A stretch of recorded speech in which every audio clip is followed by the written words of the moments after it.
Shalom warga kerajaan. Setelah kita disuruh mengejar peace with all men dan holiness, bulan ini kita belajar tentang pengeterapannya, yaitu walking in godliness. Apakah godliness itu? Eusebia. Eusebia itu bukan cuma karakter, cuma termasuk gaya hidup. Seringkali mungkin menerjemahkannya agak sulit. Saya bilang aja kesalehan. Seringkali kita bicara begini, ya ini berkat anak soleh. Yang Anda bicarakan apa itu? Gaya hidup kita harus mencerminkan kita hidup dalam holiness atau dipisahkan bagi Tuhan. Seorang pemimpin kerajaan ataupun siapa pada kita pengikut Kristus, kita belajar dari David. Dia dipilih karena heart, head, pengetahuan, lalu hand, kecakapan, dan habit. Dan habit itulah, kalau orang hidup dalam kekudusan, mengejar kasih karunia, tidak menjauhkan diri kasih karunia, kita akan mengalami dalam 2 Petrus pasal 1 ayat 1 sampai dengan 4. Ayat pertama mengatakan apa yang kita peroleh itu adalah like precious faith, ataupun iman yang kualitasnya sama dengan para rasul. Seringkali kan kita bilang begini, ya saya kan bukan malaikat. Kita lebih dari malaikat. Begitu kita dipilih menjadi anak-anak Allah, maka malaikat harus melayani orang, yaitu kita, yang harus menerima keselamatan. Jadi pertama-tama kualitas sama. Di dalam kerajaan Allah tidak ada kawi-kawi, tidak ada. Tidak ada kawi 1, kawi 2, tidak. Like precious faith. Akibatnya kita perlu berkat kasih karunia dan damai sejahtera melimpahi, be multiplied, dilipat gandakan. Melalui apa? Pengenalan di sini bukan pengetahuan, tetapi encounter ataupun pengalaman pribadi akan Allah dan Yesus Tuhan kita. Di dalam ayat 3 dijamin kuasa ilahinya, His divine power. Roh Kudus adalah satu pribadi daripada Godhead, daripada Allah, tetapi dia juga divine power. Kuasa ilahinya memberikan pada kita bukan cuma like precious faith, tapi diberikan kepada kita segala yang perlu untuk kita bisa hidup saleh. Melalui pengetahuan akan Dia yang telah memanggil kita, ini tujuannya. Glory and virtue. Glory itu kemuliaan, ya. Kemuliaan dan kuasa yang mulia dan ajaib. Bukan cuma ajaib, di sini adalah nilai utama. Kita ini berbeda dengan dunia ini. Ayat 4 mengatakan kita diberikan dengan jalan yang menganugerahkan. Supaya anugerah, semua pemberian. Precious faith, divine power. Apa yang diberikan? Janji-janji berharga dan sangat besar. Luar biasa bukan? Masa lalu dihilangkan, kuasa untuk hidup benar hari ini. Walking in godliness. Dan tujuannya kemuliaan dan hormat. Dan satu lagi, janjinya masa depan. Apa yang kita bisa andalkan? Janji kampanye? Nggak bakal. Janji pemimpin bisa berubah. Tapi janji dari Tuhan tidak akan berubah. Siapa mengutuk engkau akan kukutuk. Kita sudah lihat di dunia ini. Barang siapa memberkati engkau akan kuberkati. Bagi keturunan Abraham. Ya. Dan karena itu Kristus sendiri memilih mati di atas kayu salib. Saudaraku, pada waktu sebelumnya kan hukuman mati dirajam batu. Tetapi ketika bangsa Fonisia kemudian ditiru oleh Romawi menggenapi Mazmur 22. Dan dia gambaran kepada the true godliness. Menurut kebiasaannya, dia pergi ke rumah sembahyang. Dan kepadanya diberikan gulungan kitab Yesaya. Hari ini dia ucapkan, firman ini genap dalam pendengaranmu. Roh Tuhan ada padaku. Roh kemuliaan, Roh Kudus. Ya, untuk mencelikkan mata yang buta, melepaskan orang yang tertawan. Dan olehnya kita dapat bagian dari ini. Divine nature. Kodrat ilahi. Dan luput dari hawa nafsu duniawi yang membinasakan dunia. Di sana dikatakan corrupt. Kekuatan yang korupsi. Seringkali kita bilang, oh itu koruptor. Setiap daripada kita hidup dalam hawa nafsu. Sampai the divine nature diberikan pada kita. Kodrat ilahi.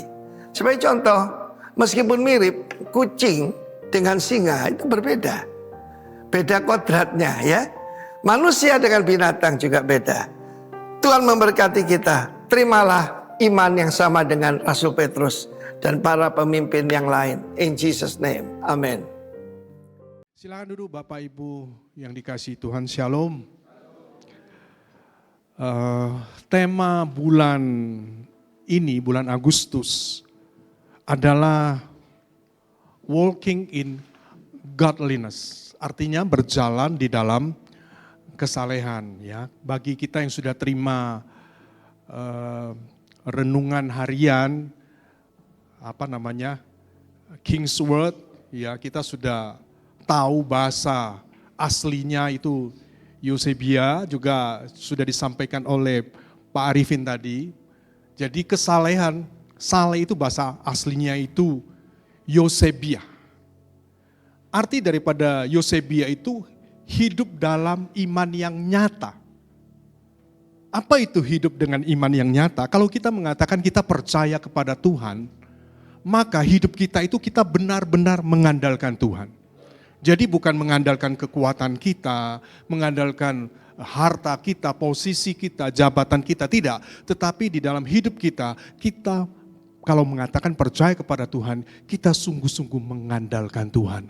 Itu Eusebia. Yang kedua, itu adalah hidup dengan perilaku yang benar. Tadi juga sudah disampaikan oleh Pak Arifin bahwa kita memiliki gaya hidup kerajaan Allah, yaitu hidup yang sesuai dengan firman Tuhan. Dan yang ketiga, hidup saleh adalah hidup dalam ketaatan terhadap kehendak Tuhan. Dan saya mau beritahu bahwa orang saleh dalam Alkitab tercatat ada seorang yang disebut orang saleh, yaitu Ayub. Orang saleh itu tidak mencobai Tuhan. Walaupun ia mengalami pergumulan yang sangat berat. Sekarang saya mau bertanya, apakah Bapak Ibu Saudara sekalian di sini termasuk orang saleh? Termasuk orang saleh? Ya, jawaban yang diplomatis saja. Apa itu? Kita lagi on the way menjadi orang saleh. Ya. Pernahkah saudara merasa begitu putus asa di dalam kehidupan saudara, sehingga mulai mempertanyakan segala sesuatu tentang Tuhan? Atau di tengah pergumulan yang berat kemudian kita mulai bertanya dan mempertanyakan Tuhan. Beda ya antara bertanya dan mempertanyakan. Kalau bertanya kita butuh informasi. Kita butuh penjelasan, kita bertanya. Tetapi ketika seseorang mempertanyakan Tuhan, berarti dia meragukan Tuhan. Dia mulai menantang Tuhan, berontak bahkan menolak kebenarannya. Ya mungkin saya berikan contoh, kita bisa berkata, Tuhan, Engkau ini sungguh-sungguh ada tak? Apakah Engkau sungguh peduli kepadaku? Enggak, Engkau tahu enggak apa yang sedang saya alami? Engkau sanggup menolong aku? Kalau Engkau benar-benar ada, buktikan sekarang juga, sembuhkan anak saya yang sakit kanker. Pertanyaan maupun pernyataan, permintaan yang saya sebutkan tadi, itu kira-kira manusiawi atau tidak? Manusiawi. Kalau kita menghadapi masalah, manusiawi enggak? Kalau kita tiba-tiba mempertanyakan Tuhan seperti itu. Tetapi ingat, apa yang tadi saya sebutkan itu menyentuh inti dari sebuah dosa serius yang Alkitab peringatkan berulang kali. Jangan mencobai Tuhan. Saat pagi hari ini kita akan belajar firman Tuhan dengan judul Tempting God. Mencobai Tuhan. Pagi hari ini kita akan menggali, kita akan mendalami sebuah narasi di dalam Keluaran 17 ayat 1 hingga ayat yang ke-7, kita akan membaca bersama. Saya ayat yang ganjil, Bapak Ibu Saudara sekalian ayat yang genap. Kita akan belajar mendalami perlahan-lahan, pelan-pelan tentang perikop ini. Ayat yang pertama, kemudian berangkatlah segenap jemaah Israel dari padang gurun Sin, berjalan dari tempat persinggahan ke tempat persinggahan, sesuai dengan titah Tuhan. Lalu berkemalah mereka di Rafidim, Tetapi di sana tidak ada air untuk diminum bangsa itu. Ayat yang kedua.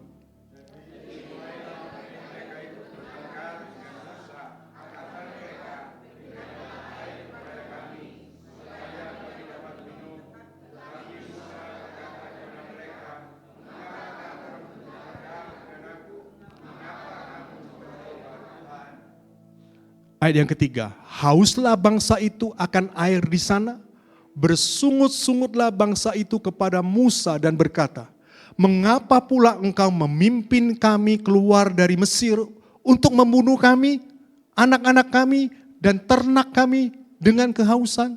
Ayat yang keempat,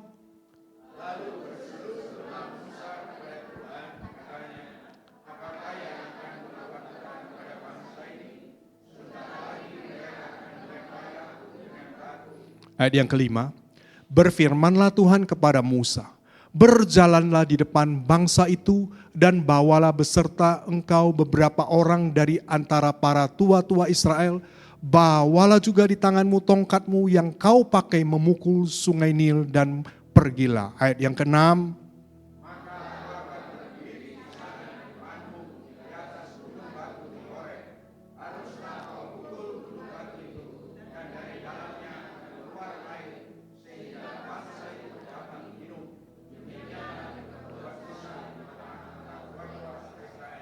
dan ayat yang ketujuh, dinamailah tempat itu Masa dan Meriba, oleh karena orang Israel telah bertengkar dan oleh karena mereka telah mencobai Tuhan dengan mengatakan, adakah Tuhan di tengah-tengah kita atau tidak?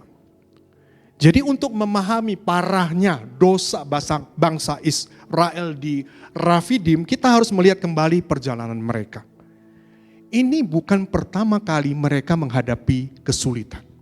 Bukan pertama kali. Mereka itu baru saja melihat sebuah kenyataan kesaksian yang luar biasa. 10 tula yang menghancurkan Mesir. Anak-anak sulung mati semua, itu adalah tula yang terakhir. Dan mereka barusan melihat bagaimana Laut Merah itu terbelah di hadapan mata mereka. Mereka boleh berjalan di atas tanah yang kering. Kemudian ketika mereka sampai di seberang, apa yang Tuhan lakukan? Tentara Firaun yang mengejar mereka ketika berada di tengah-tengah lautan itu. Maka gelombang air itu menutupi mereka sehingga mereka mati semua. Umat Israel tidak dibiarkan kelaparan dan kehausan. Tuhan menyediakan mana di pagi hari, sore hari ada burung puyuh. Ada penyediaan daripada Tuhan. Tuhan menyertai mereka. Saat siang hari ada tiang awan, membuat mereka tidak panas. Dan itu merupakan tuntunan daripada Tuhan. Malam ada tiang api, mereka tidak kedinginan. Ini berbicara tentang Tuhan itu hadir dan memelihara mereka. Tetapi apa yang terjadi? Ayat pertama di sana dikatakan Tuhan memerintahkan mereka sesuai dengan titah Tuhan untuk berkemah di mana? Di Rafidim. Rafidim, ya Rafidim itu bahasa aslinya, terjemahan dalam bahasa Inggris itu adalah resting places. Tempat perhentian, tempat persinggahan, tempat untuk istirahat. Ya, kalau Bapak Ibu lewat jalan tol dari Malang menuju Surabaya itu ada namanya rest area. Itu Rafidim, resting places. Dan kita tahu ketika berada di rest area, seharusnya rest area itu ada banyak fasilitas, betul? Kita mau makan, minum, mau ke toilet, semua tersedia. Ada restoran-restoran. Tetapi kita melihat di sini, ternyata di Rafidim, di sana tidak ada air untuk diminum. Pertanyaan saya sekarang, apakah bangsa Israel itu tersesat di Rafidim? Tidak. Kenapa? Mereka melakukan itu sesuai dengan titah Tuhan. Artinya kesulitan yang mereka hadapi itu, yaitu tidak ada air, bukan akibat dari salah jalan atau tersesat. Mereka tidak tersesat, melainkan itu adalah bagian dari rencana Allah untuk menguji iman mereka. Mungkin di antara kita sudah mengikuti kehendak Tuhan. Tetapi walaupun sudah mengikuti kehendak Tuhan, sepertinya belum bertambah baik. Saya mau beritahu lewat kisah ini sebenarnya iman kita sedang diuji Tuhan. Amin. Jadi mereka tiba di Rafidim tidak ada air, itu bukan pertama kali mereka merasa kehausan. Dimarah, sebelumnya dimarah. Masih ingat airnya pahit. Tetapi Tuhan menyuruh Musa untuk menyembuhkan air itu dengan cara-cara Tuhan. Ini adalah pola yang berulang. Warga kerajaan perhatikan, ini pola berulang yang dialami oleh bangsa Israel dan itu akan terjadi di dalam kehidupan kita sebagai orang percaya. Kesulitan datang, percaya Tuhan akan menolong.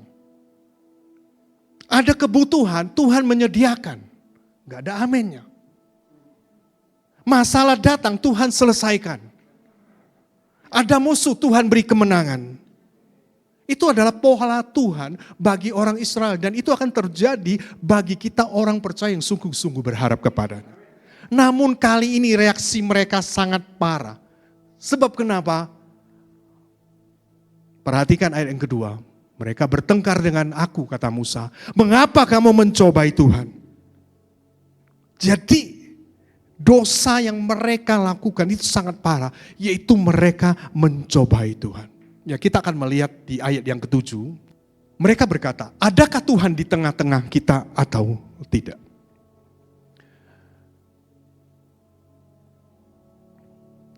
Saat pagi hari ini, tadi disebutkan bahwa mereka ada di Massa dan Meriba. Massa itu artinya menguji atau mencobai.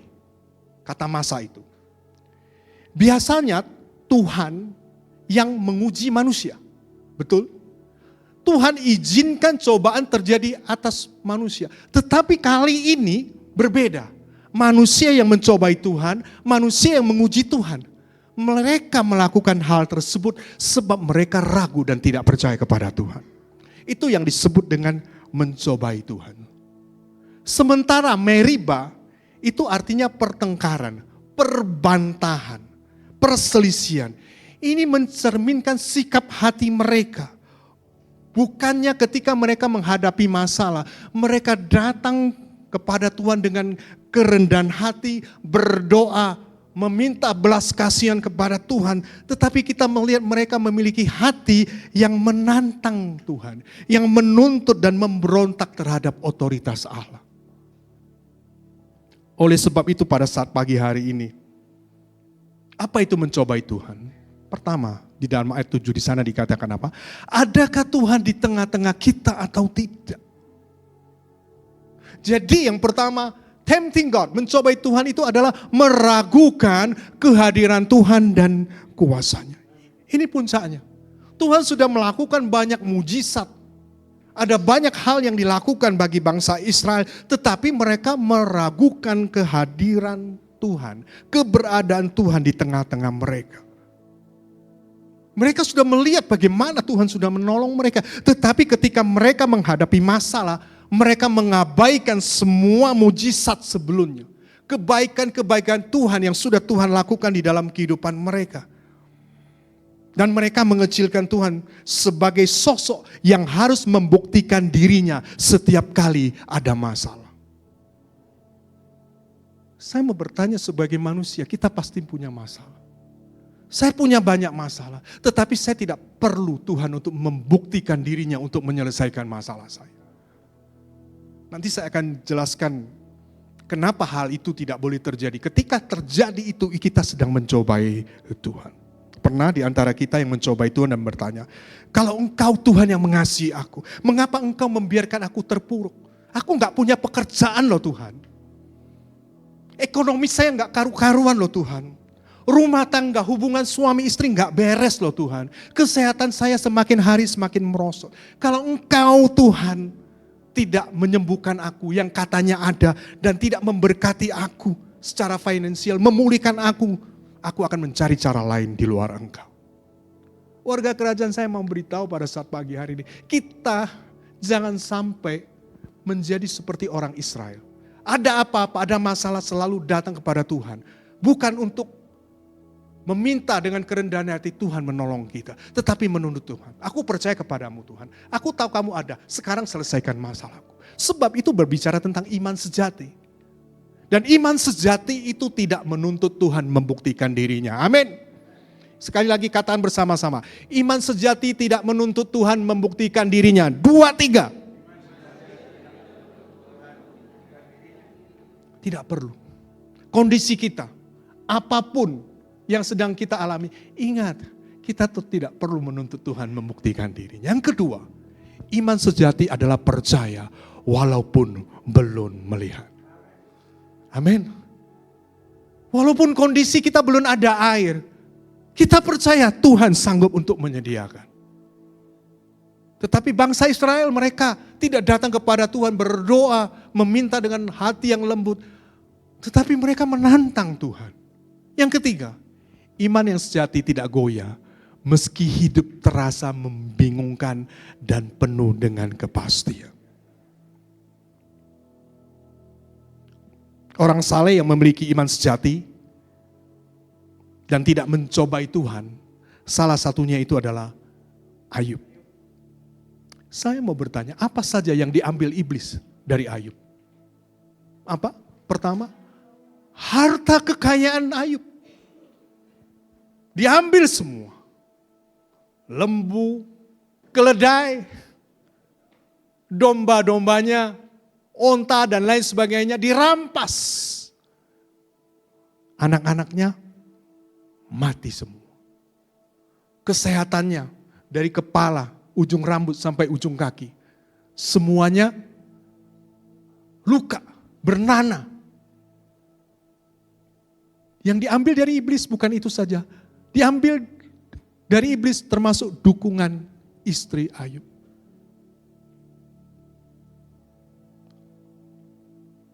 Tapi dalam kondisi terpuruk itu, apa kata Ayub? Dengan telanjang aku keluar dari kandungan ibuku. Telanjang juga aku akan kembali ke dalamnya. Tuhan yang memberi, Tuhan yang mengambil. Terpujilah Tuhan. Dalam kesemuanya itu Ayub tidak berbuat dosa dan tidak menuduh Allah berbuat yang kurang patut. Amin. Oleh sebab itu kita akan belajar dari Ayub. Iman sejati itu sudah saya sampaikan tadi. Tidak menuntut Tuhan untuk membuktikan dirinya. Ayub bisa berkata gak kepada Allah, engkau Allah yang hidup, sekarang pulihkan aku. Bisa. Tapi dia berkata apa? Terpujilah nama Tuhan.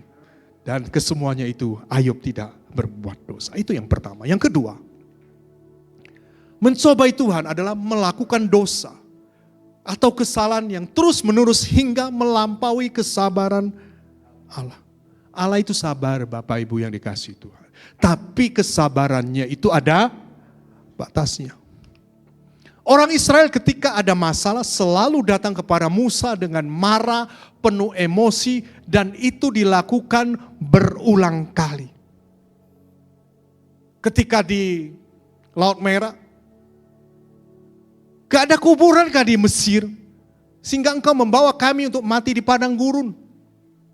Jadi emosional, marah, dan itu bukan dilakukan satu kali saja. Berkali-kali, dimarah. Airnya pahit dan mereka berkata kepada Musa, otoritas Allah, apa yang akan kami minum? Mereka bukan datang dengan bertanya, ya ini ada air ini, apa yang kami minum? Enggak. Tetapi di sini mereka mempertanyakan Musa dan mempertanyakan Tuhan. Apa yang akan kami minum? Di padang gurun Sin, lebih baik kami mati di Mesir. Di sana kami makan roti sampai kenyang. Dan di Rafidim, mengapa pula engkau memimpin kami keluar dari Mesir untuk membunuh kami, anak-anak kami dan ternak kami dengan kehausan? Mereka tidak datang dengan hati yang tenang untuk memohon pertolongan, tetapi langsung bertengkar, bersungut-sungut, bahkan mengancam si Musa akan melempar dia dengan batu. Mereka tidak sekedar minta air, Mereka menuntut nada keras, penuh tekanan, seolah-olah Musa bahkan Tuhan sendiri wajib segera memenuhi keinginan mereka. Dan kita melihat generasi pertama dari bangsa Israel yang keluar dari Mesir, mereka tidak masuk tanah Kanaan, tanah perjanjian, hanya Yosua dan Kaleb, karena mereka mencobai Allah dengan terus-menerus melakukan dosa, tidak menghargai anugerah Allah, bersungut-sungut, mengeluh, dan melawan otoritas Allah. John Calvin pernah berkata seperti ini. When man puts God to the test, he is attempting to place God under his own control. As if God must submit to human desires and scrutiny. This is the arrogance of the human heart, not to come in faith, but to take charge, not to surrender, but to dictate to God. Terjemahnya kira-kira seperti ini. Ketika manusia mencobai Tuhan, mereka sedang mencobai menempatkan Tuhan di bawah kendali mereka sendiri. Seolah-olah Tuhan harus tunduk pada keinginan dan pengujian manusia. Jadi manusia yang menguji Tuhan. Inilah bentuk kesombongan hati manusia. Bukan datang untuk percaya, tapi untuk mengatur, bukan berserah, tapi mendikte Tuhan. Ada sebuah debat terbuka di kampus. Seorang mahasiswa ateis itu berdiri dan kemudian dia berkata, kalau ada Tuhan, kalau memang dia ada, biar dia bunuh saya sekarang juga. Saya beri waktu 60 detik. Lalu dia menatap langit, kemudian dia mengangkat jarinya ke atas. Aku akan hitung mundur mulai dari 60 sampai 0. 60, 59, 3, 2, 1, 0. Ketika dia mengatakan 0, apa yang terjadi? Tidak terjadi apa-apa. Kemudian dia berkata, lihat, gak ada Tuhan dong. Kalau memang dia ada, dia pasti sudah lakukan sesuatu. Semua orang terdiam. Tapi ada seorang anak Tuhan datang dan menjawab dengan tenang. Kalimat ini dengarkan baik-baik. Dia berkata, apakah Tuhan itu pelayan Anda? Apakah Tuhan itu kacungmu yang harus datang kepada Anda ketika Anda memanggilnya dan melakukan apa yang Anda perintahkan hanya untuk membuktikan keeksistensinya? Jadi jangan coba-coba seperti itu. Seolah kita menantang mana. Tuhan itu bukan kacung kita. Dia itu adalah Tuhan yang berdaulat. God asks us to simply believe in Him, not to prove His existence. If God chooses to prove His existence, that is entirely His sovereign will. Artinya apa? Tuhan itu meminta kita cukup untuk percaya kepadanya, bukan membuktikan keberadaannya. Kalau memang Tuhan memilih untuk membuktikan keberadaannya, itu kedaulatannya. Ya, coba kita akan melihat sebuah klip, ya. Sebuah klip, ya, nanti saya ceritakan, ya. Silakan bisa klipnya ditampilkan, ya. God, if you hear me, strike lightning again. In the name of the Holy Spirit, I know you hear me. God, hello. Why aren't you talking back to me? This is bullshit.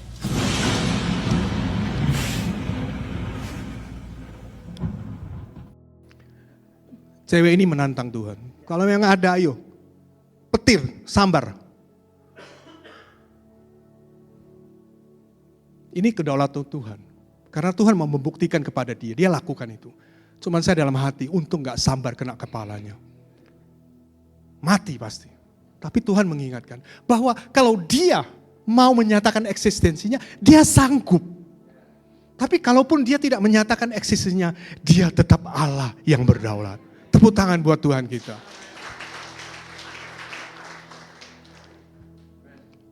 Poin yang ketiga, yang terakhir, saya tidak lama-lama, ya. Tetapi kita tangkap intinya. Saya sudah berdoa dan Tuhan taruh di telinga saya. Orang saleh itu tidak mencobai Tuhan. Poin yang ketiga, apakah bangsa Israel, pertanyaan saya ya. Apakah bangsa Israel tahu Tuhan itu adalah Tuhan yang baik, Allah penyayang dan pengasih? Apakah mereka tahu bahwa Allah itu baik, berlimpah kasih setianya, mereka tahu atau tidak? Tahu atau tidak? Ini nyanyian mereka di dalam 1 Tawarik 16:34. Bersyukurlah kepada Tuhan sebab Ia baik, bahwasanya untuk selama-lamanya kasih setianya. Ada banyak ayat itu di dalam Alkitab yang menyatakan Allah itu baik, Allah itu memiliki kasih setia, Dia panjang sabar dan lain sebagainya. Tetapi ketika mereka menghadapi masalah, mereka meragukan Tuhan dan berkata apa? Iya, mengapa pula engkau memimpin kami keluar dari Mesir? Mereka tahu Tuhan itu baik, Tuhan itu ada, Tuhan itu setia. Tetapi sekarang ketika mereka menghadapi masalah, kamu mau bunuh aku tak Tuhan? Anak-anakku, ternak-ternakku. Dalam kehidupan kita, sering gak kita tahu bahwa Tuhan itu baik? Sudah menolong kita. Ada banyak kisah di dalam kehidupan kita. Bagaimana pertolongan Tuhan. Berkat-berkat Tuhan terjadi di dalam kehidupan. Banyak enggak? Tapi ketika kita menghadapi sebuah masalah. Kemudian apa yang terjadi? Kita mulai meragukan dan mempertanyakan Tuhan. Lihat, bangsa Israel ini mempertanyakan kepemimpinan Musa. Tetapi juga menuduh Tuhan memiliki niat jahat. Ini adalah penghujatan. Mereka mencobai Tuhan. Jadi hal yang ketiga, tempting God adalah ketika kita meragukan karakter Allah. Karakter Allah itu apa sih Bapak Ibu? Allah itu baik, amin. Tetapi mereka meragukan kebaikan Allah. Allah itu kasih, amin. Tapi mereka meragukan Allah itu mengasihi mereka. Membiarkan mereka ada di padang gurun dan mengalami masalah-masalah. Allah kita adalah Allah yang setia, yang adil, yang benar, yang penuh dengan anugerah. Ini adalah karakter daripada Allah. Oleh sebab itu apapun yang terjadi dalam hidup kita, Tuhan itu tetap baik dan tetap mengasihi kita. Meskipun kita tidak selalu mengerti apa yang Ia lakukan. Karena kita gak mengerti, tapi Allah tetap baik. Ada masa-masa di mana kita tidak mengerti apa yang Tuhan izinkan terjadi di dalam kehidupan kita. Seolah-olah Tuhan tidak menjawab doa kita, harapan kita kandas. Dan kita berkata kepada Tuhan, Tuhan di manakah engkau? Hal tersebut juga terjadi di dalam kehidupan Ayub. Ayub berkata apa? Kalau aku berjalan ke timur, engkau tidak ada di sana. Aku ke barat, tidak kudapati engkau. Aku berjalan menuju utara, ku cari engkau, ternyata tidak ada juga di sana. Ke selatan sekalipun aku tidak melihat dia. Namun Alkitab mencatat dengan bukti yang luar biasa. Kasih Tuhan tidak tergantung kepada keadaan yang sedang kita alami. Apapun yang sedang kita alami, Tuhan mengasihi kita. Ini dia. Hidup mungkin tak selalu berjalan seperti yang kita harapkan. Namun kasih Tuhan tidak pernah gagal menggenapi maksudnya. Ia senantiasa berkarya dengan cara yang tak terlihat untuk kebaikan yang kekal. Ingat, bukan hal-hal biasa supaya kita diberkati di bumi saja, supaya kita sehat-sehat saja di bumi. Tetapi ada sebuah kebaikan yang luar biasa, yaitu kebaikan yang kekal. Bayangkan ya, ketika Gia dipanggil Tuhan, El masih kecil, 2 tahun kurang. Dan yang kita lakukan bertiga, kan kasihan Filemon sendiri yang ngajak El untuk vaksin. Maka kita bertiga ke dokter, kemudian dia divaksin. Dia sih tertawa-tertawa saja pertama, tidak mengerti. Tetapi hati kami sebagai orang tua, ketika mau disuntik itu, sebenarnya hati kami itu pedih. Dia sakit. Disuntik tuh sakit gak? Sakit. Kadang maaf ketika mau divaksin, saya kan biasa ngantar juga istri sama film. Saya berdiri di luar, saya nginceng. Karena saya tahu bahwa itu sakit. Itu menyakiti dia. Ketika ditusuk apa yang terjadi? Dia teriak, air matanya ampun.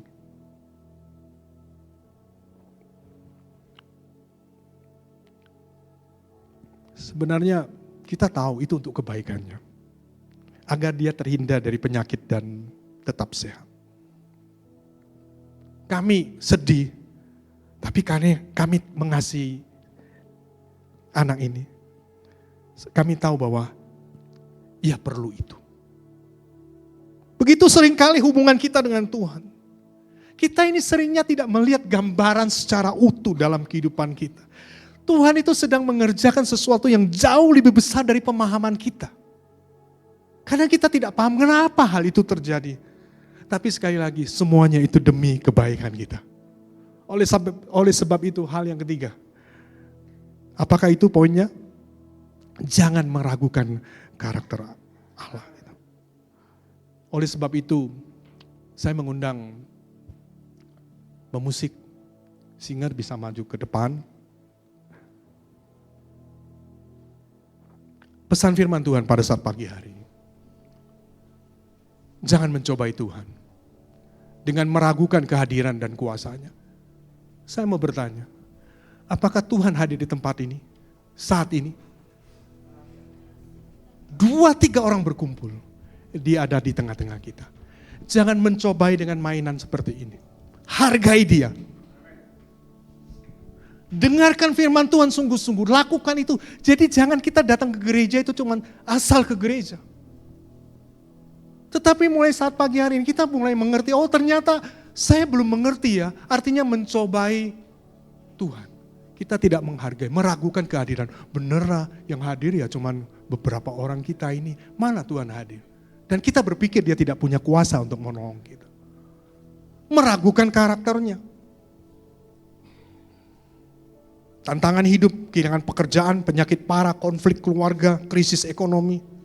Apakah respon kita mulai bertanya kepada Tuhan, Engkau benar-benar baik ya Tuhan, saya ini menderita, Engkau peduli dengan aku.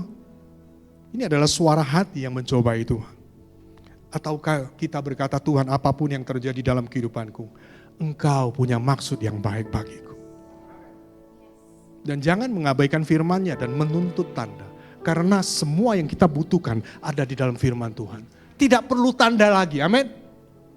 Dan jangan mencobai Tuhan dengan sengaja berbuat dosa. Karena banyak orang berpikir, gak apa-apa, saya berbuat dosa, Tuhan pasti mengampuni saya. Karena kasih karunia besar, itu meremehkan kekudusan Tuhan dan kasih karunia yang besar.